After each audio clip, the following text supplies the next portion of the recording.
സുജാത ചേച്ചിയുടെ ഹിറ്റുകൾ നമ്മൾ ഒന്നുകൂടെ ഓർത്ത് പറഞ്ഞാൽ എന്റെ മനസ്സിലൊരു നാണം, എന്റെ മനസ്സിലൊരു നാണം എന്ന് പറയുന്ന പാട്ട് വളരെ രസമുള്ള പാട്ടാണ്. അത് മനഃപൂർവ്വം അങ്ങനെ ഒരു ഹിന്ദി പാട്ട് പോലെ ചെയ്യണമെന്ന് പറഞ്ഞിട്ട് പ്രിയേട്ടൻ ചെയ്യിപ്പിച്ച പാട്ടാണ് അത്.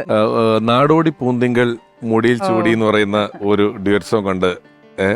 പിന്നെ എനിക്ക് തോന്നുന്നു മേഘം എന്ന് പറയുന്ന പടത്തിനകത്ത് മഞ്ഞുകാലം നോൽക്കും കുഞ്ഞു പൂവിൻ കാതിൽ അങ്ങനെ ഒരു ഗാനമുണ്ട്.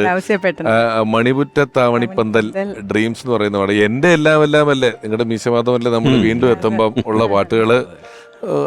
നന്ദനത്തിലെ ചെമ്പരുന്തല്ലേ അല്ലേ കാലിലെ കാണാം പാലസര്.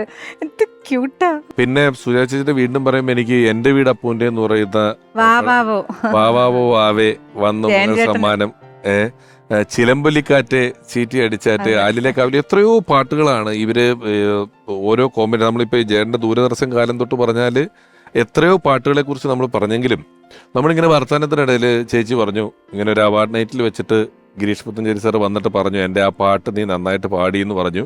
ആ പാട്ട് സിനിമയിലില്ല. ആ പാട്ട് ഇറങ്ങിയിട്ടുണ്ടോ?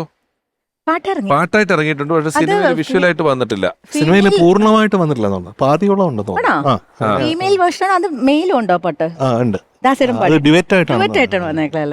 ചേച്ചി ആ പാട്ട് നമുക്ക് ഒന്ന് പാടിത്തരാം.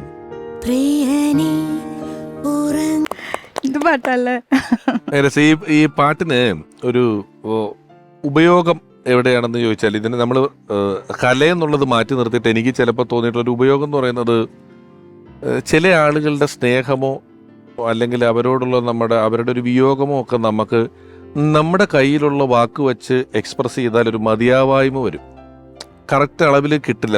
നമ്മളിത് പറഞ്ഞാൽ അത് ആവില്ല. അത് ചിലപ്പോൾ ഒരു പാട്ട് അല്ലെങ്കിൽ അതിനകത്ത് 2 വരികൾ നമുക്ക് കൃത്യമായിട്ട് ഇത് ഞാൻ എന്തുമാത്രം നിങ്ങൾ ഇഷ്ടപ്പെടുന്നു എന്നുള്ളത് എനിക്ക് പറയാൻ അറിയത്തില്ല. ഈ പാട്ടിൽ അതിനകത്ത് ഏതാണ്ട് അതിന്റെ അളവ് കറക്റ്റാന്ന് തോന്നിയാൽ അതെടുത്ത് ഉപയോഗിക്കുക. അത് മ്യൂസിക്കായിട്ടും പാടിയും അയച്ചു കൊടുത്തും അതൊരു ഫോട്ടോ നമ്മളിപ്പോൾ ഒരു ഇൻസ്റ്റാഗ്രാമിലോ ഇപ്പോൾ നവമാധ്യമങ്ങളിൽ പോസ്റ്റ് ചെയ്യുന്ന ഒരു ഫോട്ടോയുടെ മുകളിലോ ഒരാളൊരു പാട്ടെടുത്ത് പോസ്റ്റ് ചെയ്യുന്നത് ശരിക്കും ഒരു പോരായ്മ ഫില്ല് ചെയ്യാൻ പറ്റുന്ന വാക്കുകളും കാര്യങ്ങളും ഒക്കെ ഒരു പാട്ടിനും അതിന്റെ ഈണത്തിനും പലപ്പോഴും പിന്തുണയ്ക്കാൻ പറ്റുന്നുണ്ട്. കാത്തിരിപ്പു കൺമണി അങ്ങനെ ഒരു പാട്ടല്ലേ കമൽസന്റെ? അതെ, അത് ശരിക്കും ലോങ്ങിങ് അല്ലേ?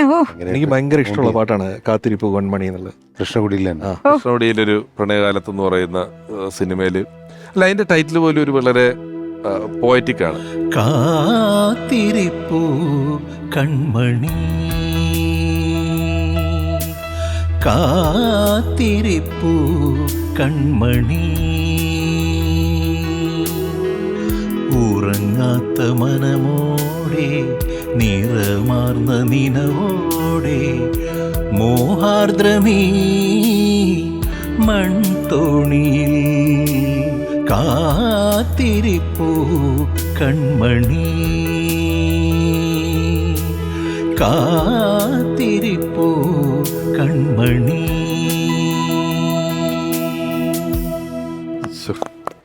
രണ്ടാമത് റിപ്പീറ്റ് ചെയ്യുമ്പോഴത്തേക്കും കാത്തിരിപ്പു മൂകമായി.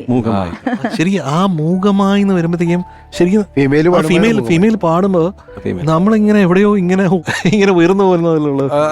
അതും ഈ പാട്ട് നേരത്തെ ഇറങ്ങുമല്ലോ, അന്ന് ഈ സിനിമയിലെ കാസറ്റ് ഇപ്പോഴാണ്, എന്നാൽ അന്ന് ഇപ്പൊ വിഷ്വലോട് കൂടി ഇറങ്ങുന്നത് നമ്മൾ കാണുന്നുണ്ട്. അന്ന് കാസറ്റ് നമുക്ക് വിഷ്വൽ ഒരു റിലീസ് പടത്തിലെ പാട്ടിന്റെ വിഷ്വൽ കാണാനുള്ള യാതൊരുവിധ സംവിധാനം ഇല്ലാതിരിക്കുകയും നമ്മൾ ഈ പാട്ട് കേട്ട് പാട്ടിനോട് വലിയ ഇഷ്ടം കിട്ടിയതിന് ശേഷം സിനിമ കണ്ടിട്ട് ഇത് സിനിമയിൽ ഈ സിറ്റുവേഷനകത്തൊക്കെ വന്ന് കയറുമ്പം തിയേറ്ററിനകത്തിരിക്കുന്ന ഒരു വലിയ അനുഭവമാണ്. അതിന്റെ ഒരു സിനിമയിലായിട്ടുള്ള കോൺട്രിബ്യൂഷൻ എന്ന് പറയുന്നത് വളരെ വലുതാണ് സിനിമയുടെ അത്തരത്തിലുള്ളത്. ഗിരീഷ് ചേട്ടൻ്റെ കുറേ പാട്ടുകൾ പാടിയിട്ടുണ്ടെങ്കിലും വ്യക്തിപരമായിട്ട് എനിക്ക് വലിയൊരു സന്തോഷം എന്ന് പറയുന്നത് സിനിമയിൽ വരാത്തൊരു പാട്ട് മറവത്തൂർ കനവ് എന്നുള്ളതിൻ്റെ മ്യൂസിക് വിദ്യാസാഗർ സാറാണ്. പക്ഷേ രവീന്ദ്ര മാസ്റ്റർ 2 പാട്ട് എക്സ്ട്രാ അതിൻ്റെ ഫില്ലറായിട്ട് ചെയ്തിരുന്നു. മറവത്തൂർ കനവല്ലോ? അതെ, അതിൽ തിങ്കൾക്കുറി തൊട്ടെന്ന് പറഞ്ഞിട്ട് ഞാനും ചിത്രചേച്ചി കൂടെ എൻ്റെ ഫസ്റ്റ് ഡ്യുവറ്റാണ്. തിങ്കൾക്കുറി തൊട്ടും നറു തുമ്പക്കുടമിട്ടും മനസ്സിൽ വരവായി മധുമാസം കൊലുസിട്ടും കുനുകൂന്തൽ ചുരുൾ തൊട്ടും കനവിൽ വരവായി നിൻ രൂപം. അങ്ങനെ ഒരു പാട്ടാണ് അത് വരുന്നത്. അത് ഭയങ്കര ഗിരീഷേട്ടന് ഇഷ്ടമായി. എൻ്റെ അടുത്ത് പറഞ്ഞു ഒരു പ്രാവശ്യം, എടാ എനിക്ക് ആ പാട്ട് വലിയ ഇഷ്ടം. അതുകൊണ്ട് ഒരു കാസറ്റ്, അന്ന് കാസറ്റ് ആണല്ലോ, കാസറ്റിൻ്റെ ഒരു സൈഡിൽ 4 പാട്ടല്ലേ വരുന്നത്. അപ്പോൾ ആ 4 പ്രാവശ്യം അത് കോപ്പി ചെയ്തിട്ട് ഞാനത് കേൾക്കാറുണ്ടെന്ന് പറഞ്ഞു. രവീന്ദ്ര മാസ്റ്ററുടെ മ്യൂസിക്കിൽ ഞാൻ ആദ്യമായിട്ട് പാടുന്ന പാട്ടാണ്. അത് സിനിമയിലുണ്ടായിരുന്നില്ല. പക്ഷേ പലരും ലാലുവേട്ടനോട് ചോദിച്ചു, നിങ്ങൾ ഇത്രയൊരു നല്ലൊരു പാട്ടുണ്ടായിട്ട് നിങ്ങൾ എന്താ അത് വിഷ്വൽ ചെയ്യാതെ? കാരണം അതിൻ്റെ അകത്ത് കൂടുതലും ഫാസ്റ്റ് നമ്പേഴ്സ് ആയിട്ടുള്ള സോങ് ആയിരുന്നു. മറവത്തൂർ കനവ്. ഈ വേറെ ഒരു പുത്തഞ്ചേരി സാർ എഴുതിയൊരു പാട്ടും കൂടെ നിങ്ങൾ ഇപ്പൊ ഈ ഇടയ്ക്ക് എനിക്ക് ഡിജിറ്റൽ സ്പേസ്. അതെ, അത് രഘുനാഥ് പരീർ സാറ് ഡയറക്ട് ചെയ്ത് കണ്ണീരിനു മധുരം എന്ന് പറഞ്ഞിട്ടൊരു മൂവിയാണത്. ഗിരീഷേട്ടൻ നേരത്തെ എഴുതിയതാണ്, പക്ഷെ അത് മൂവി പുറത്തിറങ്ങിയിട്ടില്ല, ഷൂട്ടൊക്കെ കഴിഞ്ഞു. അപ്പോൾ എനിക്കും മ്യൂസിക് ഡയറക്ടർ ശരത് എന്ന് പറഞ്ഞാൽ എനിക്ക് ഞാൻ മദ്രാസിൽ ചെല്ലുന്ന സമയത്തുള്ള ഏറ്റവും അടുപ്പമുള്ള ഒരാളാണ്. ഏറ്റവും എൻ്റെ ഒരു ക്ലോസ് ടു മൈ ഹാർട്ടാണ്. അപ്പോൾ ഞങ്ങൾ രണ്ടും കൂടെ ഒരുമിച്ചിട്ടുള്ള അത് ഇതുവരെ ഒരു സിനിമ ഒരെണ്ണം ചെയ്യാൻ പറ്റിയില്ല എന്നൊരു വിഷമം ഞങ്ങൾക്ക് രണ്ടുപേർക്കും ഉണ്ട്. പക്ഷേ ഇത്രയും മനോഹരമായിട്ടൊരു പാട്ട് അത് ആരും കേൾക്കാതെ പോകുമെന്ന് പറഞ്ഞാൽ അതിനേക്കാളും ബുദ്ധിമുട്ടാണ്. അതുകൊണ്ട് ഞങ്ങൾ രണ്ടുപേരും കൂടെ ഈ ഇടയ്ക്ക് അതിൻ്റെ വിഷ്വലും ഞങ്ങൾ സ്റ്റുഡിയോ വിഷ്വൽസും കൂടെ, അതായത് ഗിരീഷ് പുത്തഞ്ചേരി സാർ എഴുതി ശരത് ചേട്ടൻ മ്യൂസിക് ചെയ്ത ഒരു പാട്ട് ഒരു പടത്തിന് വേണ്ടി ചെയ്തത്. ആ പടം ഇറങ്ങിയില്ല, അത് കുറെ നാളായി. അതെ, ആ പാട്ട് മാത്രം നിങ്ങൾ രണ്ടും കൽപ്പിച്ച് ജനങ്ങളെ കേൾപ്പിക്കാൻ ഇറക്കുകയാണ് അല്ലേ? എനിക്കിത് ഞാനും ഗായത്രിയും കൂടെ ഡ്യുവറ്റ് ആണിത്. പക്ഷെ ഇതിൽ സോളോ ആയിട്ടാണ് റെക്കോർഡ് ചെയ്യുന്നത്. ആ പാട്ട് ആദ്യം കേൾക്കാൻ നമുക്ക് തീർച്ചയായും രസമാട്ടോ, വലിയ സന്തോഷമല്ലേ അത്. ഇറ്റിറ്റു വീഴും നിലാവിലെ മുല്ല പോൽ മുറ്റത്തു ഞാൻ നിന്നെ കാത്തു നിന്നു. കാറ്റിൻ്റെ കാൽ പെരുമാറ്റം കേൾക്കുമ്പോൾ കവിതയും നിൻ ചുണ്ടിൽ പതുങ്ങി വന്നു. എൻ്റെ കരളിൻ്റെ ജാലകം തുറന്നു തന്നു. ഇറ്റിറ്റു വീഴും നിലാവിലെ മുല്ല പോൽ മുറ്റത്തു ഞാൻ നിന്നെ കാത്തു നിന്നു. ആഹാ, ഗിരീഷേട്ടനെ കുറിച്ചുള്ള ഓർമ്മകളിൽ ജയേട്ടൻ്റെ ഒരു മനോഹരമായ പാട്ടുപാടി വളരെ ജനകീയനായിട്ടുള്ള ഗായകൻ പ്രിയപ്പെട്ട പ്രദീപ് പള്ളുരുത്തി.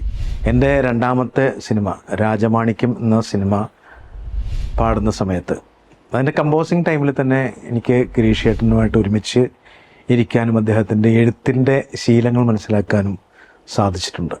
അതെൻ്റെ ആ പാട്ട് വളരെ സൂപ്പർ ഹിറ്റായിട്ടുള്ളൊരു പാട്ടായിരുന്നു, പാണ്ടിമേളം എന്നുള്ള പാട്ട്. അതുപോലെ തന്നെ അതിന് ശേഷം 2009 ഈ പട്ടണത്തിൽ ഭൂതം എന്ന ഒരു സിനിമയിൽ അടിപൊളി ഇടിമഴ പടവിളി നടുവിൽ എന്നുള്ള പാട്ട്, വളരെ ചടുലമായ വാക്കുകൾ നിരത്തിയിട്ടുള്ള എഴുത്ത്. ആ പാട്ട് എഴുതുമ്പോഴും ശരിക്കും ഗിരീഷ് ചേട്ടനും ഞാനും ഒരുമിച്ചിരുന്ന് ആലുവ പാലസിലിരുന്നിട്ടാണ് ആ പാട്ട് എഴുതുന്നത്. ജോണി ആൻ്റണിയുടെ സംവിധാനത്തിലുള്ള സിനിമയായിരുന്നു. എന്നെ അത്ഭുതപ്പെടുത്തിയിട്ടുള്ളൊരു കാര്യം എന്ന് വെച്ചാൽ ഗിരീഷ് പുത്തഞ്ചേരി എന്ന് പറഞ്ഞ പാട്ടെഴുത്തുകാരൻ ഒരു പാട്ടെഴുത്തുകാരൻ മാത്രമായിരുന്നില്ല, നല്ല ഒരു മ്യൂസീഷ്യനാണ്. ശരിക്കും പാട്ടുകളെക്കുറിച്ച്, ആ പാട്ടുകളുടെ രാഗങ്ങളെക്കുറിച്ച് നല്ല ബോധ്യമുള്ള ഒരാളായിരുന്നു ഗിരീഷ് ചേട്ടൻ. അപ്പോൾ അദ്ദേഹത്തിൻ്റെ കൂടെയുള്ള ഓർമ്മകൾ എനിക്ക് വളരെ ദീപ്തമായ ഒന്നാണ്. അദ്ദേഹത്തിന് ഒരുപാട് സ്നേഹാഞ്ജലികൾ.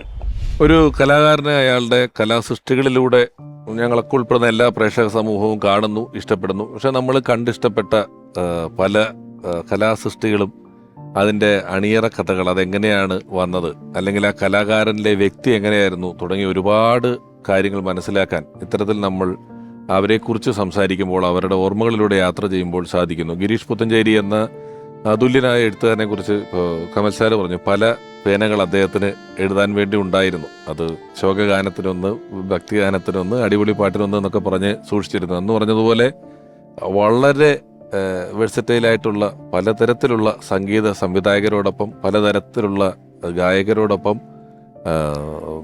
ഒരുപാട് തരത്തിലുള്ള ഗാനങ്ങൾ നമുക്ക് സമ്മാനിച്ച മഹാനായ ഒരു എഴുത്തുകാരൻ തന്നെയായിരുന്നു ഗിരീഷ് പുത്തഞ്ചേരി എന്ന് പറയുന്നത്. ഓർമ്മയിലെന്നും